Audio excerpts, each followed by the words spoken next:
From the farm to the ice cream shop, we're here in St. Louis to check out one of Rolling Lawn's very first customers, Ice's Plain and Fancy. Let's go inside.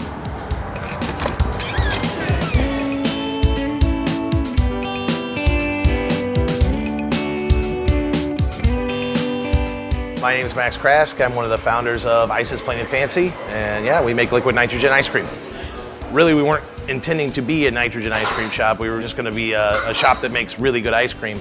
That's the best way to do it, and we got so busy doing that we couldn't do any of the other stuff, so that's pretty much how that came to be.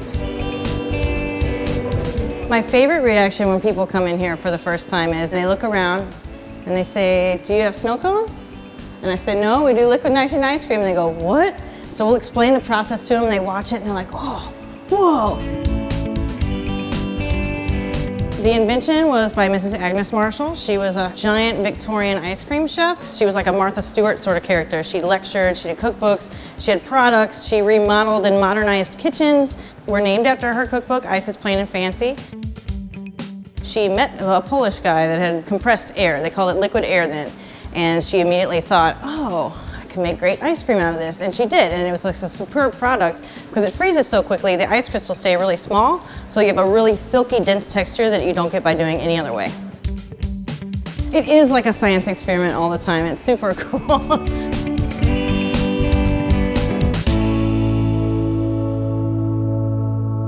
This is just so fun. The first time I came in here, I was like a kid in a candy store. It brings everyone back, and that's really the point of ice cream. You're treating yourself.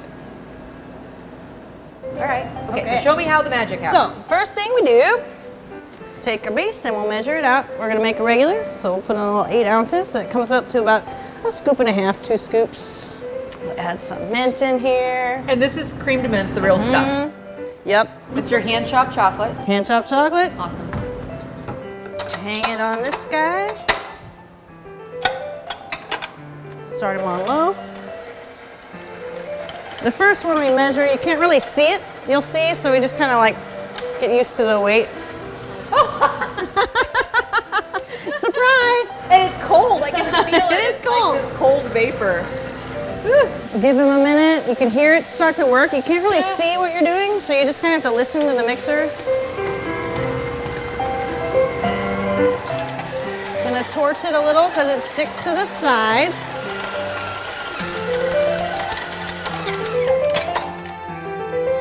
We'll top it with some more chocolate for fun.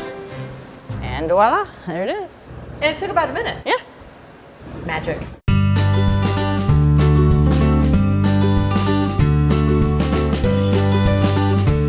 When I started the shop, I almost took for granted that, sure, I'll be able to roll right into having a dairy that could provide me with a single source milk from one farm, because that's what I wanted, and found that that's just not something that exists. You can't find it. So for about 2 years, I've been pretty much constantly searching for some way to get a farm to do something that we can work with. And I knew that some of the people from Marcoot, they're people that I had talked to about trying to get something together. And he's like, well, hey, look, Rolling Lawn Farms is gonna do this. And I'm like, okay, well, I want in. Rolling Lawn, working with Marcoot, the people there are geniuses. They're very smart, they're way smarter than I am. And they know what they're doing to a great level. But I mean, it's just something that's gonna be really great for the dairy industry. We use Rolling Lawn's creams and milks in anything that we can. So our hot fudge is made with it, our hot cocoa is made with it. It is serious, like drinking chocolate almost. And it's so good. It's like velvet. It's like drinking chocolate velvet. You can absolutely taste the difference between like a grocery store milk and a milk from Rolling Lawns. I have become such a milk snob now. I used to be totally fine with like my little gallon at the grocery store, and now I'm just like, what is this? Don't give me this. I need my Rolling Lawns.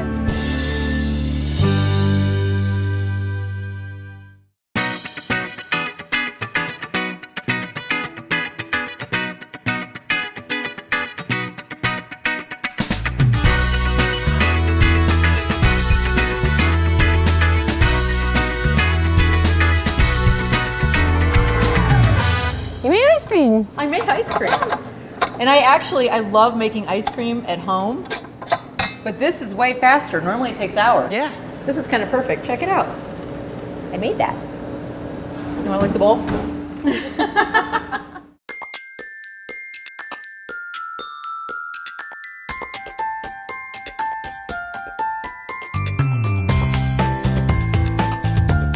Being a chef and working with the farmers is just a great experience. The superiority of the product. I mean, if you taste Rolling Lawn milk next to anything else, you're gonna be like, oh, well, you know. And then a farm like Rolling Lawn, you go out there, the cows come running up to you and you know, you can hug them and hang on them and stuff. And you know, he's got generations next to each other that are just hanging out. Knowing where my stuff comes from, especially when it has to do with animals, is very important to me. And those cows are treated like better than I am. By anyone.